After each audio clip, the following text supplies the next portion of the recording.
الرحمن الرحیم نحمده ونصلي على رسوله الكريم اما بعد اعوذ بالله من الشیطان الرجیم بسم اللہ الرحمن الرحیم انما يعمر مساجد الله من آمن بالله واليوم الآخر واقام الصلاة وآتى الزكاة ولم يخش الا الله فاولئك هم المهتدون صدق اللہ العظیم۔ بزرگان محترم اور عزیز دوستو، دسمبر کا مہینہ چل رہا ہے اور اسی مہینے کی 6 تاریخ یعنی 6 دسمبر 1992 کو بابری مسجد دن کے اجالے میں شہید کی گئی تھی۔ اسباب کے درجے میں جمعیت علماء اس وقت سے جب سے دیش آزاد نہیں ہوا تھا بابری مسجد کا اس مقدمے کا جو فیصلہ آیا ہے وہ صرف ہندوستانی مسلمانوں کو ہی نہیں، پوری دنیا میں بسنے والے مسلمان اور اسی طرح انصاف پسند لوگوں کو اس فیصلے سے اتفاق نہیں۔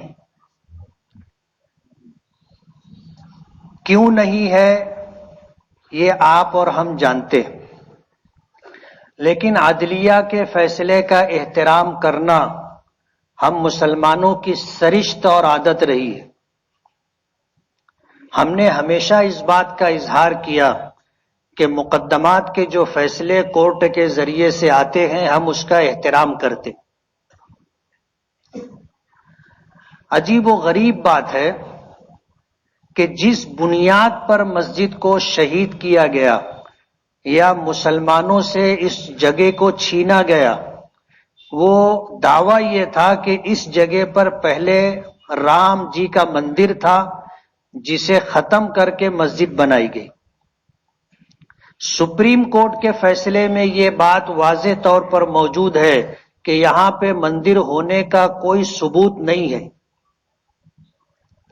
لیکن کہتے ہیں کہ جس کی لاٹھی اس کی بھینس۔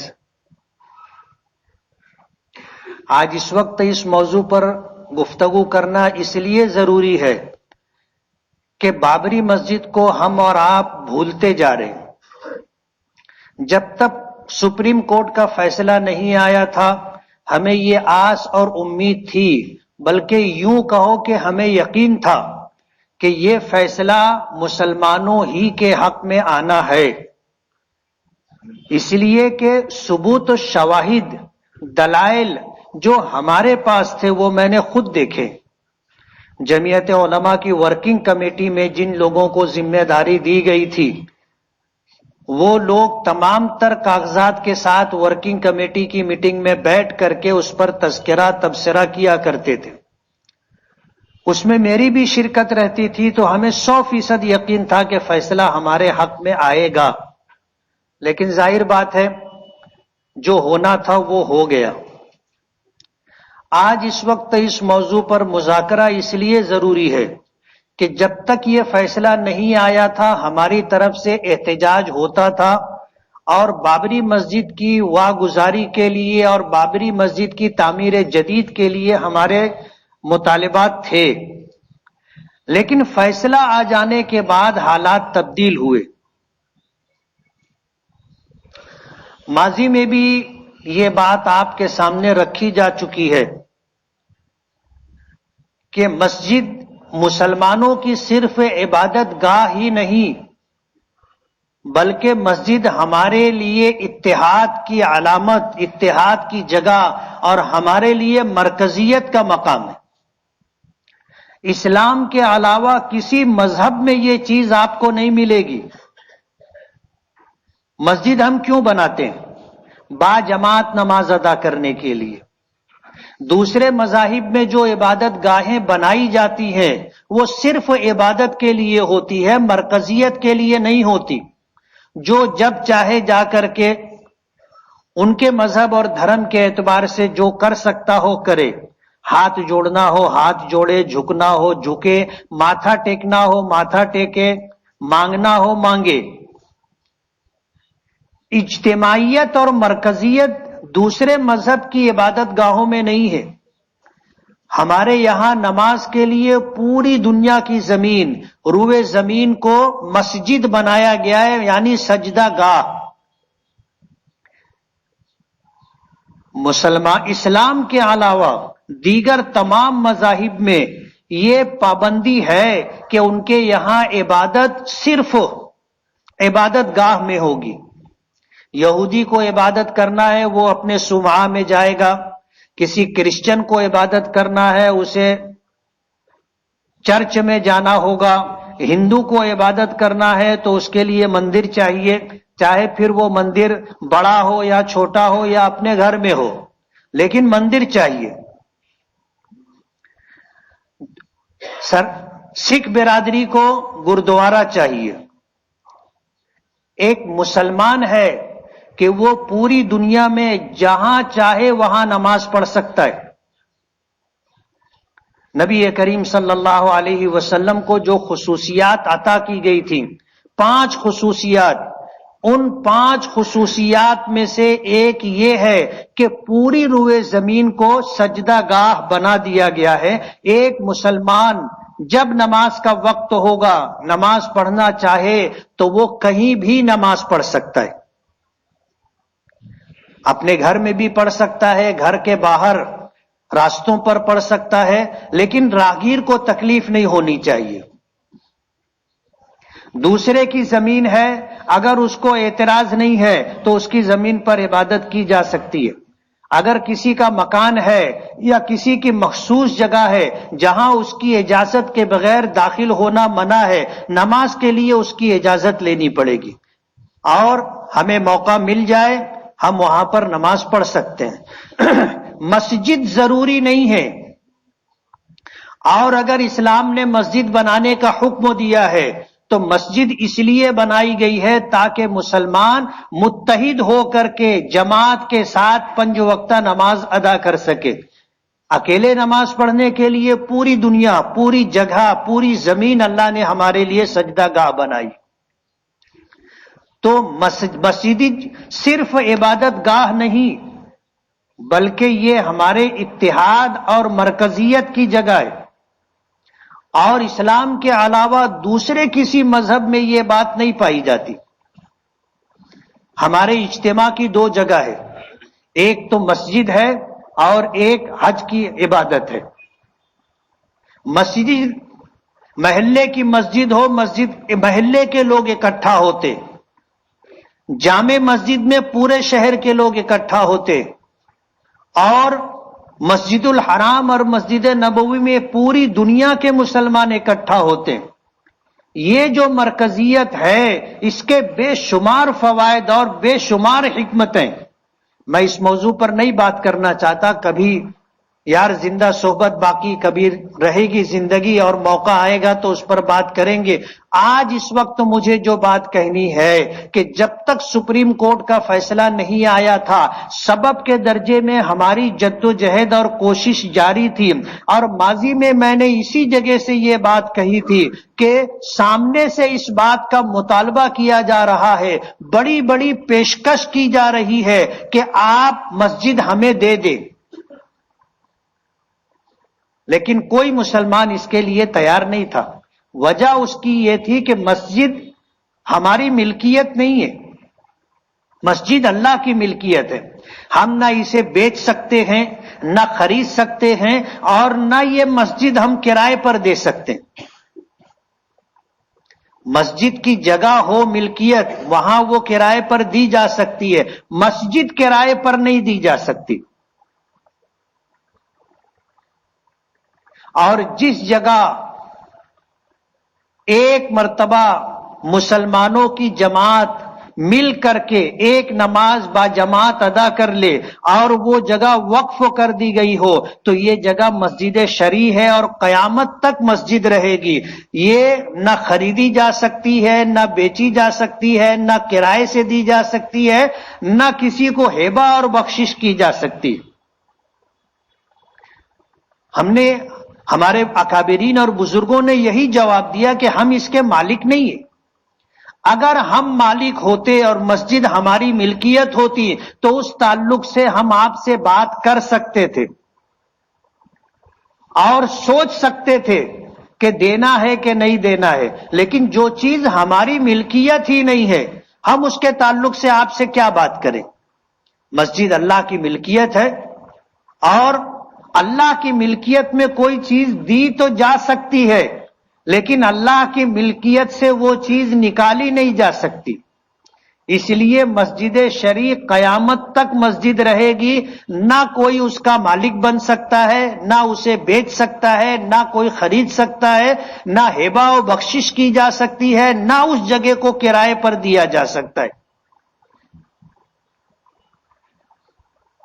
پھر سپریم کورٹ کا فیصلہ آنا تھا، سپریم کورٹ کا فیصلہ آ گیا، لیکن اس فیصلے کے آ جانے کے بعد ہم لوگوں کو یہ عزم و ارادہ مرتے دم تک رکھنا ہے کہ یہ جگہ اگر واپس ہمیں مل سکتی ہے تو واپس لینی ہے، ایک بات. اور ہر دسمبر اور 6 دسمبر کے موقع پر ہمیں عملی طور پر کوئی ایسا پروگرام کرنا چاہیے جس سے لا اینڈ آرڈر بھی متاثر نہ ہو، اور ہماری آنے والی نسلوں کو، ہمارے بچوں کو یہ پتا رہے کہ دیش میں ایک مسجد تھی جسے بابری مسجد کہا جا سکتا تھا، اور جس کو 6 دسمبر 1992 کو دن کی روشنی میں شہید کیا گیا تھا. ہم اس کا مقدمہ لڑتے رہے، دن دو دن کی بات نہیں، 1992 سے نہیں، دیش کی آزادی سے پہلے سے ہم وہ مقدمہ لڑ رہے ہیں. ایک لمبی تاریخ ہے، یہ دن دو دن کی بات نہیں، نصف صدی کا قصہ ہے. آنے والی نسلوں کو، ہمارے بچوں کو معلوم ہونا چاہیے کہ ہندوستان میں ایسا ایک واقعہ پیش آیا تھا، اور دن بدلتے دیر نہیں لگتی، دن بدلتے دیر نہیں لگتی. اللہ تعالیٰ کے قبضے قدرت میں ہے، حالات بنتے بھی ہیں، بگڑتے بھی ہیں، موافق بھی ہوتے ہیں، مخالف بھی ہوتے ہیں. ہم مایوس نہیں ہیں. اِنَّهُ لَا يَيْأَسُ مِن رَّوْحِ اللَّهِ إِلَّا الْقَوْمُ الْكَافِرُونَ. جو اللہ کی ربوبیت کا، الوہیت کا اور اللہ تعالیٰ کی وحدانیت کا منکر ہوگا وہ مایوس ہوتا ہے. ہم تو اللہ پر ایمان رکھتے، ہم کمزور سہی لیکن وہ طاقتور ہے، اور ایسا عظیم طاقتور ہے کہ اس کی مرضی کے بغیر ایک پتا بھی نہیں ہل سکتا. یہ ہمارا عقیدہ اور ایمان ہے. آنے والی نسلوں کو پتا رہے، انہیں خبر رہے کہ اس ملک میں ایک بابری مسجد تھی، اس کے لیے ہمارا عزم و ارادہ ہے کہ اسے واپس لینا ہے اور ملنا چاہیے، اور اس جگہ پر بابری مسجد کی تعمیر ہونی چاہیے. یہ ہمارا عزم اور ارادہ ہے، اور اس میں کوئی مفاہمت، مصالحت اور بزدلی کی بات نہیں ہے. ہم ایک قدم بھی پیچھے ہٹنے والے نہیں ہیں.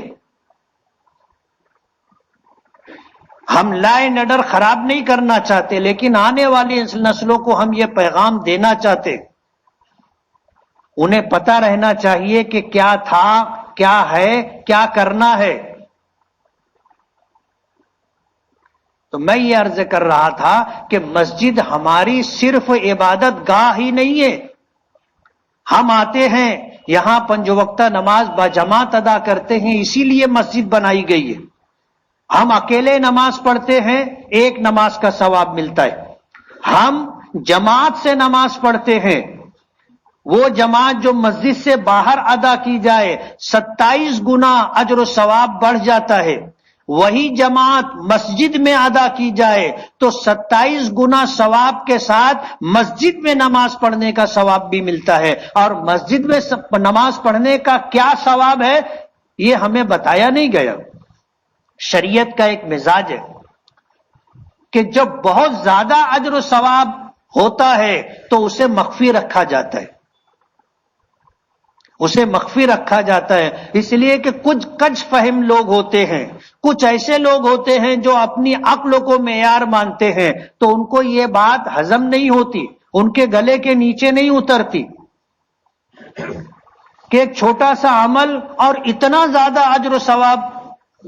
اب دینے والا تو کوئی اور ہے، لیکن اس کے دینے پر بھی لوگوں کو اعتراض رہتا ہے.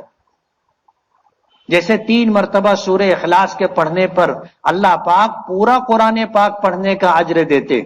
کچھ لوگ ہیں ہم لوگوں میں سے جن کو یہ بات ہضم نہیں ہوتی. تو مسجد میں نماز پڑھنے کا کیا ثواب ہے اللہ پاک نے بتایا نہیں. جامع مسجد میں نماز آپ ادا کریں گے محلے کی مسجد میں 27 گنا. جامع مسجد میں آپ آ کر کے نماز ادا کریں گے تو 500 گنا اجر و ثواب ملے گا. اور یہی نماز آپ مسجد نبوی میں ادا کریں گے تو ایک روایت کے مطابق 1000 گنا اور ایک روایت کے مطابق 50,000 گنا اجر و ثواب ملے گا. اور اگر یہی نماز ہم مسجد الحرام میں ادا کرتے ہیں تو ایک نماز کا ثواب جو ہمیں اپنے گھر پر ملتا ہے وہ ثواب اس سے 1,00,000 گنا بڑھ کر کے ثواب مسجد حرام میں ملے گا. یہ اللہ کی دین ہے اور وہ دینا چاہے تو اس کو کوئی روک سکتا ہے؟ اس نے دینے کا اعلان کیا ہے، تمہیں سمجھ میں آئے نہ سمجھ میں آئے. اس کے خزانے لامحدود ہیں. اس کے خزانے لامحدود ہیں اور وہ دینا چاہے تو معمولی نیکی پر بے شمار اجر دے سکتا ہے.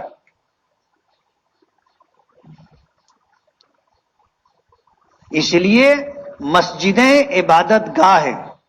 آج جو پیغام مجھے دینا ہے پہلا تو یہ کہ ہماری آنے والی نسلوں کو بابری مسجد کی تاریخ یاد رہنا چاہیے. ہمارا عزم و ارادہ جو ہے وہ ہماری نسلوں میں منتقل ہونا چاہیے. حالات بدلتے دیر نہیں لگتی.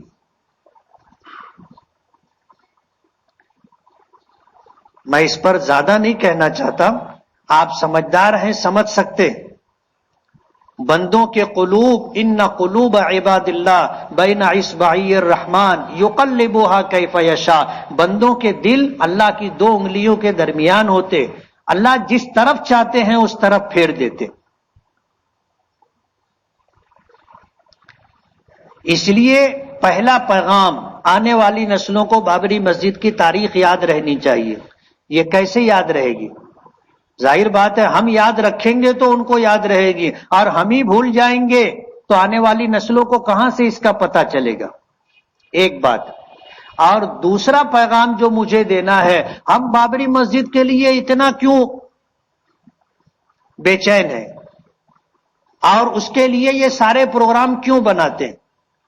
مسجد اللہ کی عبادت کے لیے. وہ کام جو مسجدوں میں ہوتا ہے اس کام کو ہمیں پوری طاقت کے ساتھ کرنا چاہیے. ہمیں نمازوں کا اہتمام کرنا ہوگا، ہمیں باجماعت نمازوں کا اہتمام کرنا ہوگا.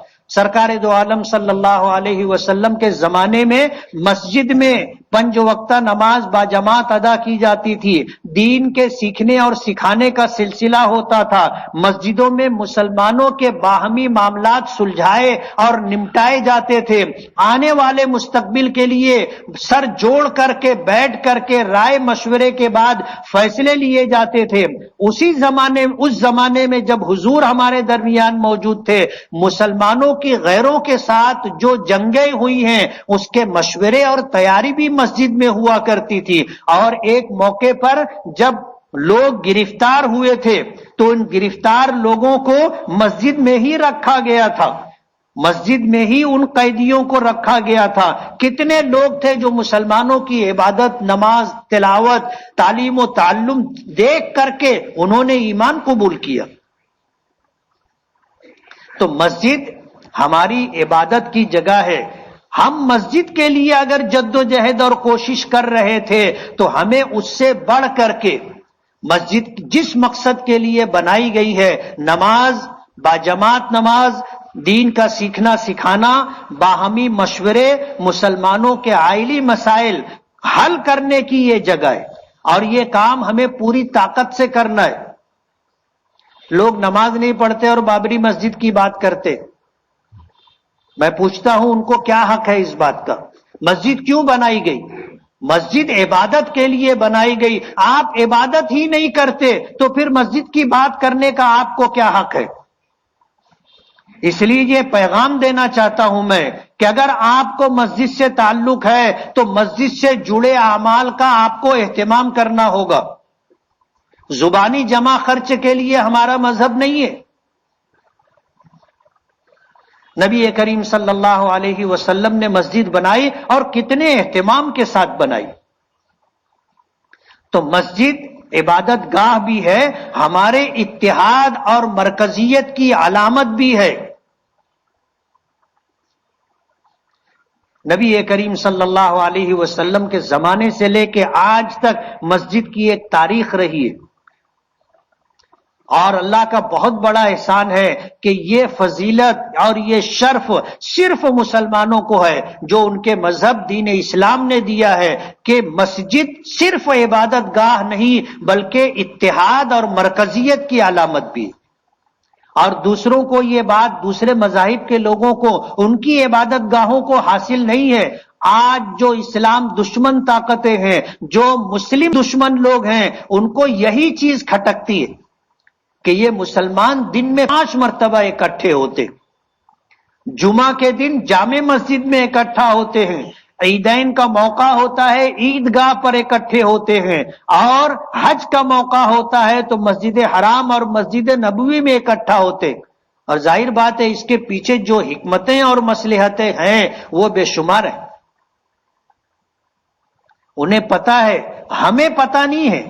ہم مسلمان ہیں اور کرتے ہیں، ہمیں پتا نہیں ہے، لیکن جو ہمارے دشمن ہیں انہیں اس بات کا پتا ہے کہ اس عبادت کے ذریعے سے ان کو جو پیغام دیا جاتا ہے وہ پیغام ایسا ہے کہ اگر ایک مسلمان اسے سمجھ لے تو سمجھ لینے کے بعد اس میں تنظیم اور ڈسپلن پیدا ہوگا. آپ سوچو، آپ مسجد میں آئے، آپ نے نیت کی پیچھے اس امام کے، اس نیت کے بعد آپ امام کے تابع ہوتے ہیں، امام کی کامل اتباع کرتے ہیں.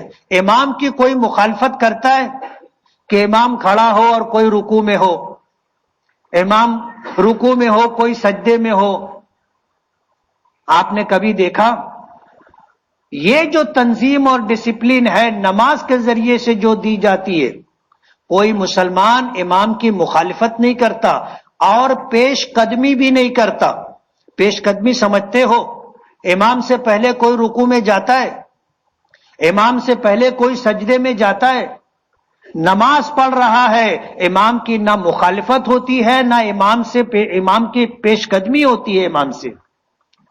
حتیٰ کہ ہمیں یہ وعید سنائی گئی ہے کہ اگر کوئی شخص امام کے سجدہ کرنے سے پہلے سجدے میں چلا جائے تو اسے اس بات سے ڈرنا چاہیے کہ کہیں اس کا چہرہ اللہ مسخ نہ کر دے اور کہیں کتے کی اور گدھے کی شکل نہ دے دے. یہ پیغام کیوں دیا گیا؟ ہم میں تنظیم پیدا کرنے کے لیے، ہم میں ڈسپلن پیدا کرنے کے لیے کہ ہم ایک آواز پر ایک آدمی کی اتباع اور پیروی کرتے. پوری دنیا میں یہی ہوتا ہے، پوری دنیا میں. دوسری کسی قوم میں یہ بات نہیں ہے. ان میں تنظیم پیدا کرنے کے لیے، ڈسپلن پیدا کرنے کے لیے باقاعدہ مشقیں کرائی جاتی ہے، پروگرام بنائے جاتے ہیں، جدوجہد اور کوشش کی جاتی ہے. اور مسلمان کو روزانہ دن میں 5 مرتبہ عملی طور پر یہ پیغام دیا جاتا ہے. ہم آتے ہیں، نیت کرتے ہیں پیچھے اس امام کے، اور پھر ہم کامل اتباع کرتے ہیں، نہ امام کی مخالفت کرتے ہیں اور نہ امام سے پیش قدمی کرتے. ہر کام میں امام کی آواز کے تابع رہ کر کے امام کے پیچھے عمل کرنے کے لیے ہم تیار رہتے. اور یہ چیز ہم سے زیادہ غیروں کو سمجھتی ہے. لیکن دکھ کی بات یہ ہے کہ روزانہ یہ پیغام عملی طور پر ہمیں دیا جاتا ہے، اس کے بعد ہمارے اندر اتحاد اور مرکزیت نہیں ہے. ہر آدمی اپنے 1.5 اینٹ کی مسجد الگ بنانے کی کوشش کرتا ہے. کتنے بدبخت اور بدنصیب ایسے ہوتے ہیں جو امام کو جانے دو، علماء کو جانے دو، اسلام پر بات لے آتے ہیں کہ ہم فتوے کو نہیں مانتے. فتویٰ کیا ہے؟ قرآنی احکامات ہے، فتویٰ کیا ہے، نبی کریم صلی اللہ علیہ وسلم کے ارشادات پر ہمیں گائیڈ لائن ملتی ہے۔ لوگ شخصیت کے انکار کے ساتھ ساتھ شریعت کا بھی انکار کرنے پر آ جاتے ہیں، یہ ہماری بد نصیبی ہے۔ آج اس وقت یہ دو پیغام آپ کو دینے کے لیے یہ موضوع میں نے لیا تھا۔ آنے والے دنوں میں، آج 3 دسمبر ہے، 6 دسمبر آئے گا، ظاہر بات ہے ہمیں امن و امان اور شانتی کا پیغام دیا گیا ہے۔ ہم قانون کو ہاتھ میں لینے والے لوگ نہیں ہیں۔ شہر کا امن و امان خراب ہو، لا اینڈ آرڈر بگڑے، ہم یہ کام کبھی نہیں کرتے۔ ہم یہ سمجھتے ہیں کہ امن و امان ہماری سب سے پہلی ضرورت ہے، لیکن اسی کے ساتھ ہم اس عزم کو زندہ رکھنا چاہتے ہیں کہ مسجد ہماری تھی، ہمیں ملنا چاہیے، برابر ہے۔ اور یہ پیغام دینا چاہتے ہیں آنے والی نسلوں کو کہ ہم نے تو یہ عزم و ارادہ کیا ہے، تمہیں بابری مسجد اور بابری مسجد کی تاریخ یاد رہنی چاہیے، اور ہمارے ساتھ جو ناانصافی ہوئی ہے اس ناانصافی کو بھی یاد رکھنا ہوگا۔ دوسرا پیغام، مسجد ہمارے اتحاد اور مرکزیت کی علامت ہے۔ اس کے کیا فوائد ہیں ہمیں نہیں معلوم، لیکن ہمارے مخالفین اور ہمارے دشمنوں کو اس بات کا پورا علم ہے۔ اس لیے تاریخ رہی ہے سرکار دو عالم صلی اللہ علیہ وسلم کے ذریعے سے کہ جہاں کہیں غیروں کو اقتدار ملا ہے، سب سے پہلے انہوں نے مسجدیں مٹانے کی کوشش کی، مسجدوں کو ختم کرنے کی کوشش کی ہے۔ بد نصیبی آج ہمارے دیش میں بھی یہ سلسلہ شروع ہوا، لیکن ہمارا ایسا ماننا ہے کہ اللہ کے گھر کو برباد کرنا، بلکہ اللہ کے گھر تک آنے سے کسی کو روکنا بہت بڑا ظلم ہے۔ اللہ پاک نے قرآن پاک میں فرمایا کہ وَمَنْ أَظْلَمُ مِمَّنْ مَنَعَ مَسَاجِدَ اللَّهِ أَن يُذْكَرَ فِيهَا اسْمُهُ وَسَعَىٰ فِي خَرَابِهَا۔ اس سے بڑا ظالم کون ہوگا جو لوگوں کو مسجد آنے سے روکے اور مسجد کو ویران اور برباد کرنے کی کوشش کرے؟ اس سے بڑا ظالم کون ہوگا؟ جن لوگوں نے اس طرح کا پروگرام بنایا ہے، قرآن کریم میں اللہ پاک نے فرمایا کہ وَمَا لَهُمْ أَلَّا يُعَذِّبُهُمُ اللَّهُ وَهُمْ يَصُدُّونَ عَنِ الْمَسْجِدِ الْحَرَامِ۔ اللہ انہیں کیوں سزا نہیں دے گا، اللہ انہیں کیوں عذاب نہیں دے گا جبکہ وہ لوگ مسجد آنے سے لوگوں کو روکتے؟ اس لیے مسجد کو آباد کرنا ہماری ذمہ داری ہے۔ اللہ نے ہمیں صاحب ایمان بنایا، ایمان کی دولت عطا کی، اور عبادات میں سب سے محتم بالشان عبادت نماز ہے۔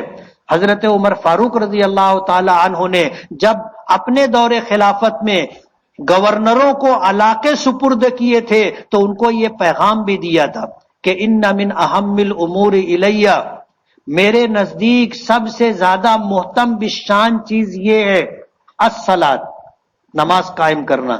من اقامہا فقد اقام الدین، جس نے نماز کو قائم کیا اس نے دین کو قائم کیا۔ ومن ہدمہا فقد ہدم الدین، جس نے نماز کو ضائع کیا اس نے دین کو ضائع کیا۔